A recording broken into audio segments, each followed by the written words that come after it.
Welcome to the Well-Seasoned Librarian podcast. I'm your host, Dean Jones. Today I'm talking with British author Jenny Jefferies. She has a series out, which is the For the Love of the Land, For the Love of the Sea series. In this series, she talks to farmers and seafood producers that produce the food of England, and she's very passionate about what she does. I had a great time talking to Jenny, and I want to take you right to my conversation with her. Welcome to the Well-Seasoned Librarian podcast. I'm your host, Dean Jones. Today, I'm very happy to be talking to Jenny Jefferies, who is an award-winning cookbook author, columnist, radio presenter, food blogger, farmer's wife and mother, and is very passionate about farming and fishing. Jenny, welcome to the podcast. Hello, Dean. Thank you for having me. Now, Jenny, can you tell us about where you're from? So I live on a 750-acre arable farm in South Cambridgeshire in England, which is part of East Anglia, which is sort of like northwest out of London, the capital, by about just over an hour's drive. And it's just beautiful countryside where we live with my husband and two children. What are your earliest memories of cooking and food? So I think I had a really lovely and very special, grateful upbringing and a lovely childhood. And my mother had a sister and a brother who didn't live too close to us. And we often took it in turns to visit each other, especially with my mother and my auntie. And we had similar aged cousins growing up together. And I just remember my father being in the kitchen most of the time, cooking and bringing out platters of salmon and beef hot pot and roast dinners and a massive buffet of salads and things like that when we all sort of congregated all together. So food from a very young age was always associated with celebration, communal, family, and it was all very much a very positive, lovely experience of food. And often for special occasions, we would go out for dinner at lovely restaurants and really enjoy lovely food. And I've always considered myself to be a foodie, but I had never once considered where my food came from in all of that. Yeah, I read about that I was doing research on you, and I saw in an interview that you'd never thought too much about where food came from until you married your husband and you started living on a farm in Little Granson. It changed your perspective on how we produce food. Absolutely, in so many different ways beyond my imagination. I think I'd never ever before had seen a combine harvester in real life until I met my farming husband. And it was a massive shock. Moving and living up and seeing harvest for the first time in the summer of 2013, I will always remember feeling so overwhelmed and amazed at all the hard graft and passion that goes into producing just a simple bowl of cereal or a loaf of bread or a glass of beer from the barley. It was just amazing. And I was just so inspired by my husband's story. I really wanted to share it with the world. And I just thought I can't be the only person who is not educated about food provenance. And I really wanted to reach out to people and say, look, this is where our food comes from. Now, I've worked on farms and I've been around combine harvesters. What kind of grain do you produce there, if you don't mind my asking? So this season, we're growing spring wheat, spring barley, linseed and beans. And my husband, John, is a farming coordinator, a farming director of what is known as CamGrain, which is a community cooperative of farmers. And they store all the grain and then sort of they are the middlemen, and they kind of then distribute the grain to sort of the wholesalers and people selling it onto the consumers. So it's a fantastic farming cooperative based in East Anglia in England. And my husband converted to what is known as regenerative agriculture, or it's known as conservation agriculture, about 7 years ago. And it is basically all about the health of the soil. And you include livestock grazing to tread natural fertilizer into the crops. You introduce cover cropping to make sure that the soil is covered. So to store the carbon in there and not to disturb the soil as much as possible. So it's all about improving biodiversity, improving waterways and watersheds, and really working with nature instead of working against it. You write a monthly food blog for the Farmer's Guardian, as well as other publications. At what point did you decide, you know what, I'm a writer. This is who I am? So producing and publishing these books have really opened up so many doors and so many different opportunities for me. I'm just so grateful because I have the opportunity to be really creative, to write what I'm really passionate about, and to share it with the readers. So I write for the Farmer's Guardian, which is a weekly publication which is solely supporting British farmers. I also write a bi-monthly blog with my husband for Country and Townhouse magazine. And also I write quarterly articles for Rural Life magazine. So it's really reaching out to not just people living in rural areas, but also trying to bridge that urban-rural divide and trying to reach out to as many generations from as many backgrounds as possible to really educate about food provenance, which is what I'm really passionate about. So I'm writing about what I'm passionate about, and people often say you should write about what you know. And it's just really surprising. I mean, if you'd said to me maybe 20 years ago that you'd be writing about agriculture and fishing, I'd be just laughing. I just never thought I would be in this position where I have this most amazing platform to share my ideas and to share what I'm really passionate about. How did you come up with the idea for your book, For the Love of the Land? So it's mainly inspired from seeing my husband work the land and harvesting and working generally on the farm. And I really wanted to share his story. And I thought it would be amazing to invite other farmers to really showcase their produce in different parts of the UK, to really highlight what they produce, and also to read stories written by themselves about what it is about British farming and British fishing that's really, really inspirational to them. So the words are written by the farmers themselves, and it's almost like a social history of British agriculture. And it really highlights our heritage, our traditions, our cultures, which is the backbone of our country, and the agricultural industry. I really wanted to make it accessible and informative, and hopefully in an entertaining way, such as a cookbook. I'm thinking about just looking at the book and what's listed in it, and you're talking about what you're doing with this. It really makes me think, wow, this must have been quite an endeavor to undertake. How long did it take you to write this first book? So basically all the recipes are contributed individually from the farmers themselves. And I first had the idea when I had a revolving kitchen door. I just had a baby, and I was thinking to myself, what on earth am I supposed to feed my new family? I just did not know what to do, where to go, what recipes to make. And it was an idea that's kind of evolved over about probably 5 years. And then I basically pitched it to a publisher, and they were really on board with it.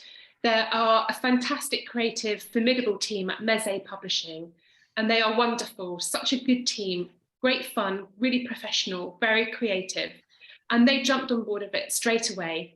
And we just finished the photography stage, and then the COVID world pandemic happened, and then we were all in lockdown. So we were very lucky to get the photography done before then. And then lockdown lifted in July 2020, and I found my book in the most prominent bookshops like Waterstones and Book Depository and places like that. So it's been a really long process, but it's been really, really good fun and very rewarding. Do you think this book will help people be more considerate of where food comes from? I really hope so. This has become a real labour of love, and there's nothing more that I'm so passionate about in reaching out to people. And I think as a human race, we have almost become really disconnected with nature and with Mother Earth. And I'd love to think that if anyone was to pick up my book, they would seriously think about where their food comes from and to be grateful for the food on their tables, because simply without farmers and without fishermen, there is no food.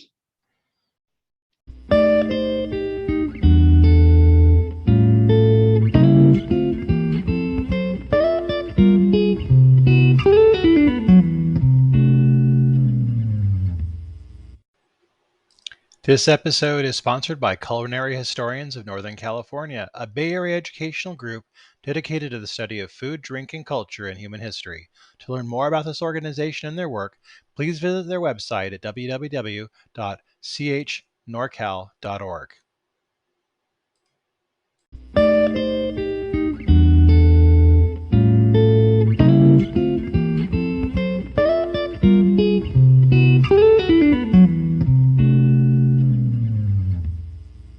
Now, this book includes 40 farmers from all over the British Isles. That's impressive. How did you choose who to include in the book? So I did a lot of research, which is my favorite part of the whole process. And it's reaching out onto the internet, reaching out to people on social media, and eventually people started finding out about this book and people started asking me to be in it, which was really flattering and extremely, really lovely. So it was really extensive research. And I remember my husband, John, and I sat down on a dinner date one evening and we made a list of all the different produce from different regions of the United Kingdom. So you had rhubarb from Yorkshire, we had potatoes from Northern Ireland, we had arable, like wheat from East Anglia. You know, there are different sort of regions of the United Kingdom where there are different types of produce that grow more predominantly. So I made a list of all the different produce and that came first. And then I started researching into the farmers behind the produce. And that sort of avoided any duplicated recipes, which often showcase the produce that the farmers are growing. So I'm due to publish my fourth book on the 11th of May. And there's a total of 161 food producers from the United Kingdom featured in those books. So it's something I'm very proud of. Wow, can you say that number again? How many was that total? 161. Holy Moses, that's a lot. Wow, that's really impressive. Now, also impressive was the fact that the books were nominated for a British Food Award. That must have been pretty impressive for you. Yeah, it was my debut book. And it was shortlisted for a Great British Food Award for the best cookbook. And it was shortlisted amongst other fellow British food influencers like Jamie Oliver, Mary Berry, Pinch of Nom. So to receive that call was just out of this world. It was amazing. And I just felt so proud of the team behind the book. And I was just, I'm still dining out on that story. So, yeah. Now, when you were talking about what your husband was growing, I wanted to stand up and clap, but I thought that'd be a little bit dramatic, so I didn't. So, because I work with around wheat and people who grow wheat, and what you're describing is very different from what I've seen in America by and large. Although hopefully that's changing. And I've talked with people who produce wheat in California, and I think that's something that's going to change as well. And then hopefully it'll mirror more what your husband's doing. Do you think that British agriculture is changing? Definitely, in so many different ways. I mean, there are so many different challenges for the British agriculture industry. And I often think that what is a challenge for a farmer in the UK is often very similar, if not the same, to a farmer's challenge in the United States of America. So you've got challenges like climate change, delicate economic markets, conflict, rise in fuel and fertilizer costs, shortage of labor. There are all these things to consider. And there's a really quiet movement happening in the farming scene here in the United Kingdom, which is all about regenerative agriculture. And there's also a movement similar in the United States of America and all over the world. And it's just considering the health and the well-being of our soil. And there's a fantastic British film that's being made at the moment called 6 Inches of Soil, which is due to be released in the autumn. And it follows the stories of British farmers all over the United Kingdom about converting to regenerative agriculture. And it's about, the fight isn't nature versus nurture anymore. It's nurturing that nature and working with the environment. So I think we're on the cusp of something that's really special and something that's really changing very much for the better, being mindful of our environment, being mindful of our planet, and moving forward to be really mindful of how we produce our food, who for, and minimizing food waste as much as possible. And it's happening all over the world. It's really exciting. I want to talk about your newest book, For the Love of the Sea. How did you think to write this book? And had you always wanted to write this book? So there was only ever going to be one book, which was my first book, For the Love of the Land. And I remember having fish and chips in Suffolk, actually, in Southwold, and thinking to myself, when people think of harvest, they automatically think of agriculture, but there's also harvest of the sea. And so it just kind of evolved. And I just had the idea of producing and publishing another book, which is celebrating the fishing industry and celebrating our fishermen and women and chefs and fishmongers and all the people who really have a love for the fish and seafood community. So For the Love of the Sea was born, which was a very steep learning curve because I don't know anything about fishing. And I had to do a lot of research into our fishing communities, which is something that, you know, their livelihoods are in danger. And it's something that desperately needs to be preserved and cared for and celebrated. I imagine that was a learning experience working with the British seafood community. What did you think you learned, or what were your takeaways working with this community? They are so hardworking. I mean, it's not just a job, it's a way of life.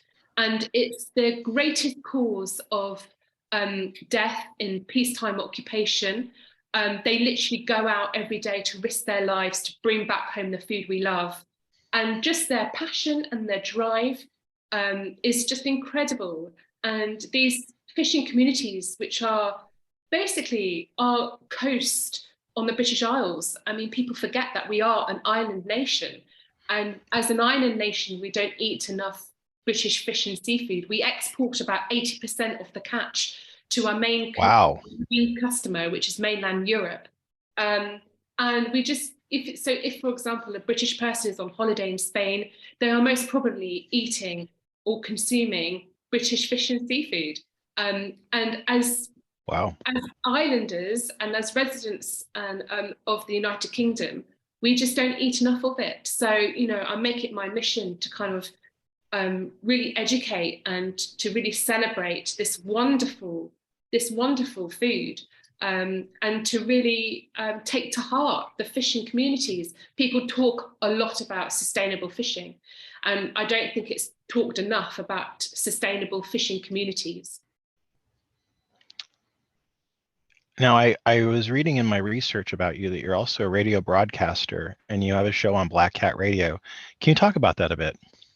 Yeah, so I started this about 6 months ago. I reached out to my local community radio station, Black Cat Radio, 102.5 FM, and I said, I've got this book that I'm publicising. Can I come on your show and talk about it? And he immediately invited me on to have my own show. So I started off being a monthly guest on the Full English Breakfast Show, and I started Your Voice, which is on Thursdays, and it's a Monday to Friday magazine show. And I'm producing it to be predominantly about farming, fishing, family and food. And it's just amazing. It's a community-led, non-for-profit organisation led by volunteers. And they are so passionate and dedicated to being the main broadcaster and community radio station for St. Nips and all the surrounding villages, including Little Gransden, where I live. And yeah, I'm very proud of it. I really thrive off the kudos of having my own radio show, and the privilege of having my own radio show is just incredible. And I'm thoroughly enjoying it. It's a real challenge. It's every week for an hour. I produce it and I present it. And yeah, it's a real privilege. I think it's not often that many people who write food books or books that I hesitate to call them cookbooks because they're more than that, obviously. Yeah. But not everybody has a great impact. And from what I'm seeing, you're able to put a face on food production for farming and seafood. That must have had a huge impact and has changed people's lives. Have you had any feedback to that effect from your books? I've had really enthusiastic feedback from both the agricultural and fishing industries here in the United Kingdom. People are so proud being in the book and to have the opportunity to share their stories. So I've had great feedback from people, and For the Love of the Sea, my first sea book, won Best Self-Published Work in the annual Guild of Food Writers Annual Awards last year. And it just adds a little bit of credibility to the books and to the project, the passion project in which, you know, I'm becoming more well known for. And I've just received such a fantastic response, all very positive, and I'm very proud of them. I think they're important. Jenny, what's next for you? So I am currently working on book number 5. I can't tell you about it, but I think it's very exciting. We've just received all the copy and we're just about to embark on the photography stage. I think it's going to be more important, more passionate.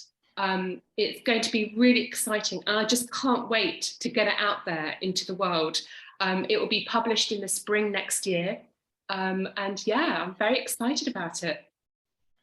Jenny, I want to thank you for being on the podcast. And I'm going to remind the listeners that I'm going to include information for Jenny's blog and information how to get the books online. You can buy them on Amazon and they're available in the United States.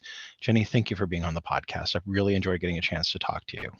Thank you so much, Dean. Lovely to talk to you.